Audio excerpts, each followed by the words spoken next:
안팎에서 강경 기류가 흐르고 있고 지지율은 지금 하락을 좀 하는 것 같죠. 네. 그런데 이 지사는 내게는 동지와 국민이 있다. 전략을 좀 들여다보죠. 뭐 어쨌든 당내 강경 기류, 당 밖에 바른미래당이 진상규명 특위 설치했고 지지율은 내려가고 있고 이 지사 측 속내와 어떤 카드를 쓸까를 좀 한번 생각해 주세요. 기소돼도 탈당 없다. 지지율도 떨어지고 어쨌든 상황이 좀 별로 안 좋습니다. 이해찬 대표 아직 정무적 판단 단계 아니야. 홍영표 원내대표 검찰 기소 때 기소를 할지 말지 하여튼 그때 가서 당론을 정할 것이다. 좀 기다려라. 다음 주가 될 것 같죠? 더불어민주당 당 일각에서는 신중한 태도를 보여줬어야 한다. 이 지사는. 그리고 물타기 전술 당 나가야 된다 하는 얘기들이 나오고 있고 또 지금 광풍에 어둠이 깊으나 곧 희망의 새벽이 올 것이다. 이 지사는 이렇게 얘기하지만 하태경 의원은 2주치 SNS 글 삭제, 증거인멸 중 즉각 체포해 구속 수사해야 한다. 바른미래당 권은희 의원은 이재명 의혹 진상규명특위를 설치하고 잘못된 것을 바로잡아야 한다. 이렇게 주장하고 있습니다. 자, 들어보시죠. 이 사건의 구체적인 내용에 관해서 우리가 잘 몰라요, 실제로가. 언론에 보도되는 거 말고는. 그리고 언론에 보도되는 것도 사실적인 게 있고 아닌 게 있고 그래서 그냥 혼돈이 돼서 잘 모르기 때문에 기본적으로는 이 사건의 수사 과정 또 검찰 송치 후에 검찰의 공소 과정 그리고 이제 법원의 재판 과정 이런 부분들을 보고서 우리가 판단을 해야지 현재로서는 어떤 정무적인 판단을 할 단계가 아니라고 보고 있습니다. 안희정 지사하고의 차이가 뭐냐는 건데 안 지사는 그날 바로 본인의 아주 잘못된 처세에 대해서 본인이 다 시인을 하고 사과를 했지 않습니까? 그렇기 때문에 논란의 여지가 없으니까 우리가 이제 당에서 징계 절차를 밟았던 거고요. 이 김경수 지사나 이재명 지사 같은 경우는 본인들이 다 부인을 하고 있는 거기 때문에 이 당 입장에서도 신중하게 접근할 수밖에 없고. 임명장 권은희 위 사람을 바른미래당 이재명 의혹 진상규명특별위원회 위원장으로 임명한 2018년 11월 28일 바른미래당 대표 손학규. 제가 성남에 삽니다. 성남에서 여러 가지 사실 루머에 해당하는 얘기들을 많이 들었는데요. 이것들이 하나씩 둘씩 지금 수사가 되고 있습니다. 우리가 진실을 파악하는 것이 중요하고 잘못된 것은 바로잡아야 하고 잘못한 것은 벌을 받아야 합니다. 그렇게 되도록 저희들이 열심히 하겠습니다. 네, 안녕하세요. 문준용 씨 취업 특혜 의혹 발표한다는 글이 한창 논란인데요. 또 계좌 개정 좀 설명 부탁드리겠습니다. 문재인 대통령과 대결 구도로 보는 의견도 있는데 어떻게 생각하세요? 네? 여당 탈당 요구 밝히는데 이건 어떻게 생각하세요? 인지 받겠습니다. 행사 늦었습니다. 죄송합니다. 해경공 김씨 트위터 밝히는데 꼭 필요하다고 보시는 건가요? 근데 이재명 씨는 기분이 별로 안 나빠 보여요. 긴장도 안 돼 보이고 참 저거 보면은 또 노희 변호사님 물론 무죄 추정의 원칙이니까 그런 점에서 보면 만약에 억울하게 당하고 있다 그러면 정말 대단한 사람이다는 생각도 들어요. 저렇게 흔들리지 않을 수가 있어요. 근데 저는 이재명 지사의 인생 역정이라 그럴까? 역경이라 그것을 살펴보게 되면 저런 표정이나 저런 태도가 어느 정도는 이해가 된다. 이해가 된다. 네, 왜냐하면 사실은 그분이 지적한 게 있습니다. 뭐냐, 배경도 조직도 없다. 그게 정말 맞다는 걸 손수 보여준 그런 인생이었다고 판단이 되고요. 그런 점을 아니다. 그런 점을 사실은 국민들이 모두 다 좋게 생각을 했었었고 그래서 많은 지지를 했었던 것이기 때문에 이제 그것과 관련해서 이재명 지사가 특유의 승부근성이라고 할까요? 그런 것을 지금 발휘하고 있는 것으로 지금 판단이 돼요. 근데 예컨대 이제 이런 게 있어요. 이재명 지사가 예전에 문 대통령하고 경선으로 이제 다투고 있을 때 뭐 상대방이니까 당연히 이제 뭔가 좀 비난하는 말도 많이 하고 그랬었을 거 아니에요. 공격을 하게 되죠. 예, 그런 와중에 이제 트윗이니 뭐 이런 게 나왔다는 얘기였는데 어쨌든 그래서 결과적으로는 안 됐고 그다음에 이번에 지방선거에서 경기도지사로 또 공천받아서 나온 거잖아요. 그러면 문 대통령을 공격했지만 문 대통령 입장에서는 그분에 대해서 또 역시 도움을 준 거예요, 말하자면. 그렇죠. 예, 그러니까 맞습니다. 상호간에 이제 그런 같은 당이고 믿음이 있기 때문에 원래 그런 행동을 하는 것이라고 사람들이 생각하고 있는데 이제 문재인의 이 트윗이나 뭐 이런 여러 가지 것들을 보게 되면 문 대통령이 해줬던 것에 비해서는 이재명 지사가 상대적으로 조금 덜 하는 것 같이 느껴진다는 거예요. 일반 국민이 보기에. 예. 그러면 이제 그런 것들과 관련해서 뭔가 지금 비난하거나 사람들이 지금 왜 그렇습니까? 라고 물어봤을 때 좀 속 시원하게 얘기를 해주거나 네. 본인이 잘못한 것에 대해서 뭐 사과를 한다거나 뭔가 좀 마무리를 짓고 가는 게 필요한데 네. 그런 것들을 안 하다 보니까 지금 여기까지 온 것 같은데 그래도 불구하고 이재명 지사는 아마도 끝까지 그 기존에 했던 그런 방식을 고수하면서 나는 죄가 없으니 끝까지 나는 정면 승부하겠다라는 입장인 것 같아요. 입장 바꾸기도 어려워진 것 같아. 이미 너무 이제 많이 그렇게 왔어요. 됐죠. 이제 너무 많이 문재영 왔어요. 그 채용 특혜를 언급하면서 그렇게 돼버렸죠. 네, 그리고 김종욱 교수님은 예, 저는 뭐 어떤 과정이나 어떤 결과로 가든 이대로 가면 저는 이 지사에게는 정치적 미래가 난망하다고 생각을 하고요. 예. 왜냐하면 이 싸움이 지금 예를 들면 지금 친문에서 이제 비문까지 확산됐고 이런 과정에서 중립적인 민주당 지지층도 좀 고개를 돌리고 있는 상황이고 그러니까 개인 지지율 떨어지고 민주당 지지율 떨어지고 야당은 자유한국당이나 바른미래당은 이런 것을 정치적으로 활용하는 상황에 있고요.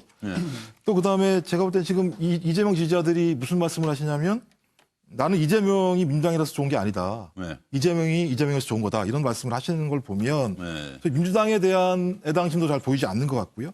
저는 이건 일종의 스스로의 정치적 승부수를 던졌다고 생각하시는 것 같은데 예. 그러면서 뭐 계백 장군의 5천 결사대 같이 자기 페이스북에 있는 사람들은 자기를 옹호해달라 이런 말씀을 하시고 그러니까 정치를 전쟁처럼 하시는 거죠. 네. 근데 이 싸움은 그런 싸움은 절대 아닌 거죠. 예, 그런데 이거- 이렇게 계속 전쟁으로 가신다고 따지고 보면 상처밖에 안 난다. 상처난 정치 지도자가 미래를 생각한다라고 얘기하는 건 어불성설한 생각이 들어서 저는 네. 이대로 가게 되면 본인한테 정치적 미래는 난망하다는 생각이 듭니다. 이렇게 계속 가요, 차명희 전 의원님. 이거 뭐 어디 가서 유턴을 해야 되는 거 아니에요?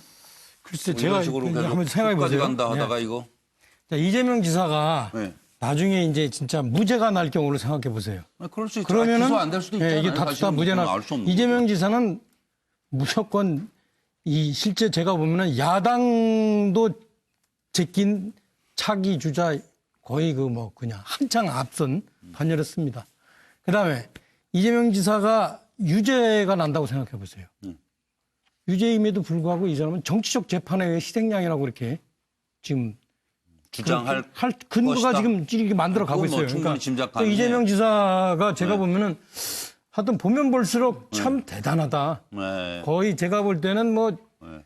홍준표 지사 저리 가라다. 이게 상당한 그런 그 이 싸움꾼적 기질과 어떤 전 야전의 어떤 그렇게 또 얘기하면. 뛰어난 그런 그 역량이 있는데 지금 이재명 지사를 둘러싸고 여야 구분할 것 없이 예? 둘러 갈라쳐. 이재명은 무죄다. 네. 아니면 이재명만 유죄냐. 네. 뭐 이런 쪽으로 쫙 갈라쳐지고 있어요. 예, 예. 예? 그 이재명 지사는 바로 이렇게 함으로써 아까 얘기했듯이 이 재판을 정치적으로 만들고 그래서 아까 얘기했듯이 유죄되더라도 이게 정치적 재판이다. 아니, 이렇게 그러니까 해서 전체적으로 좀 멀리서 보면 네. 이게 과연 생산적 정치냐 하는 점에 대해서는 좀 하여튼 뭐 그거 뭐 정치공학 본인이 뭐 예를 들어 정치공학적으로 보면 그렇죠. 예, 정치공학적으로 보면 그 그래요. 점에서는 이게, 탁월하다. 예, 제가 네. 볼 때는 참 뭐 그것이 우리나라 전체 정치 발전에 미치는 영향 네. 이것까지 제가 뭐 얘기할 만큼 그렇게 뭐 고민한 사람은 아니기 때문에 제가 또 공학적으로 이렇게 지금 몰아가고 있다. 저는 그렇게 보는 거예요. 그렇게 보이네요. 우리 정치 현장 취재 오래 차 한 김광덕 의원님은 부장님. 정치 공학적으로 그리고 정치 기술적으로 자꾸 분석하다 보니까 네. 자꾸 이재명 지사의 긍정적 측면을 더 부각하게 되는 이런 이야기를 하게 되는 것 같은데 좀 과학적으로 봐야죠 이런 거는. 그 또한 현실이라고 볼 수 있는 그러니까 거고. 현재뿐만 뭐. 아니라 이제 앞으로의 과거, 현재, 미래를 다 아우르면서 네. 봐야 되는데 하여튼 현재는 제가 보기에 일종의 정치적 늪에 빠져 있습니다. 네. 내후 외환의 상황이고 네. 사면 초과의 상황입니다. 그런데 아까 말했지만 이거 하나는 아까 차명진 의원하고 좀 비슷한 측면이 있는데 마지막 근데 제가 여론조사의 추이를 유심히 보고 있는데 네. 여론조사가 떨어지고는 있습니다만은 네. 마지막 이재명 지사 측으로 볼 때는 마지막 네. 희망 저기 6.7%라고 나오죠. 예, 예. 여기에 이제 오차 범위도 플러스 마이너스 3% 가량은 있습니다만은 예. 저기에 근데 현재 여야를 통틀어서 대선 주자 순위 한 5, 6위 정도를 떨어졌는데도 왔다 갔다 하고 있는 거로 봐서는 예. 현재 여기서는 이제 5위로 나오고 있죠. 그러니까 그런 아예 거로 저기서 빠져나간 거 아니잖아요. 이제 지금 저게 아직도. 제가 네, 과거에 네. 취재한 유력 정치인들의 이렇게 잘 안 된 사람들이고 다시 살아나는 사람들 유심히 관찰해 보면 네, 네. 저렇게 슬금슬금 계속 떨어져요. 네. 떨어져서 진짜 계속 떨어져가지고 완전히 페이드 아웃, 완전히 사라져버리는 경우도 있고 네. 중간에 다시 어떤 기점으로 다시 확 이렇게 또 뛰어오르는 경우가 있거든요. 예, 예. 그렇기 때문에 이재명 지사는 예. 굉장히 어려운 상황에 처해 있는데 앞으로 조금 더 볼 여지는 있다. 예. 그런 측면에서 좀 알겠습니다. 분석을 하고 있습니다. 정익진 변호사. 네네. 일단은 배경 조직이 없다고 그랬잖아요. 네. 그러니까 배경이나 조직 같은 건 사실 구체적이고 이렇게 손에 잡을 수 있는 거란 말이에요. 그런데 본인한테 있는 것은 동지와 국민이다. 그런데 이건 굉장히 추상적인 개념이에요. 논쟁을 하다가 뭐 운명이니 팔자니 이런 이야기 나오면 더 이상 할 말이 없다는 이야기거든요. 그다음에 이재명 지사가 하시는 말씀이 법전에 없는 얘기니까 이제 운명 팔자 따지고. 동지는 제가 잘 모르겠고 네. 국민이 뒤에 있다라고 하면서 지금 보이는 여러 가지 행동들은 앞뒤가 맞지 않는 상식적이지 않은 거거든요. 그러면은 그런데 얼마나 많은 국민들이 이재명 지사를 뒤에서 지지하고 있을까 그런 생각을 했는데 앞서 여러분들이 말씀하신 걸 딱 들으면서 든 생각이 아 이재명 지사는 잃을 게 없는 분이구나. 왜냐하면 무에서 시작을 했으니까 내가 뭐 무에서. 지사직 날라가고 뭐 날라가고 다 날라가도 나는 그냥 뭐 예전으로 돌아가면 될 뿐이야. 이왕 이렇게 잡으려면 나는 대권까지 잡으려고 한 사람인데 뭐 그 지사직 날아가는 거야? 뭐 이런 거예요? 그런 점에서 아주 강점이 있겠구나 하는 그런 생각이 들었습니다. 얼굴은 그렇게 재미있게는 안 생겼는데 정익진 변호사 가끔 되게 재밌어요. 그죠? 좀 썰렁하네 분위기가. 요거 하나만 더 여쭤볼게요. 기소돼도 탈당이 없다는 이재명 측 그리고 홍영표 원내대표가 검찰 기소 때 당론을 정하겠다. 좀 민주당 속내가 머리가 아픈 것 아닌가 잠깐 짚어보겠습니다. 최근에 지사님 SNS에서 이런 말씀을 내셨습니다. 이 뭐 죽으나 사나 이재명 지사는 민주당원이고 문재인 정부 성공이 이 대한민국에 유익하기 때문에 절대 이재명 지사가 탈당하는 일도 그리고 문재인 정부에 누가 되는 일도 하지 않겠다고 말씀하셨는데 아마 그 내용이 이재명 지사님의 그 입장을 충분히 대변한다고 저는 생각합니다. 12월 13일 기소가 되더라도 민주당을 탈당하는 사실 저희도 당으로서 정말 굉장히 곤혹스러운 상황입니다. 완전히 의견이 지금 둘로 나눠져 있죠. 저희 당원들도. 지금 어떠한 객관적인 근거들이 좀 확인이 되는 것은 어떤 수사 절차, 사법 절차 아닙니까? 그런 것들이 지금 진행이 되고 있으니까 적어도 뭐 검찰에서 이번에 이제 수사를 해서 기소 여부를 결정한다든지 아마 1단계는 지금 검찰이 공소 여부를 결정하는 그 시기가 제가 첫 번째 단계가 될 것 같습니다. 그게 다음 주라는 거거든요. 그렇죠. 지금. 그러니까 저희들도 좀 지켜보고 있습니다. 그래서 그 기소가 어떤 혐의에 대해서 기소가 되는지 이런 것도 좀 저희가 봐야 되고요. 이건 두 분 정치인 김 의원님 어떻게 보세요? 우선은 그 이재명 지사가 여러 가지 당 내의 갈등을 유발할 정도의 위험스러운 발언을 많이 해왔는데 좀 그래요. 계속적으로 그 얘기의 수위를 더 높여갈 것인지 아닌지 또 그런 부분이고요. 어쨌든 다 검찰이 기소를 할 것이냐 안 할 것이냐가 중요한 그 기준이 되지만 또 한편으로는 어쨌든 예찬 대표가 아직도 이렇게 중립적인 존에서 그 입장을 신중하게 갖고 계십니다. 그래서 그것과 관련해서 아마 이재명 지사의 발언 수위, 예찬 대표의 표명 이런 것들이 이제 다음 주 정도 되면 아마 결정이 이루지 않을까 그렇게 생각합니다. 알겠습니다. 차명근 의원님은 어떤?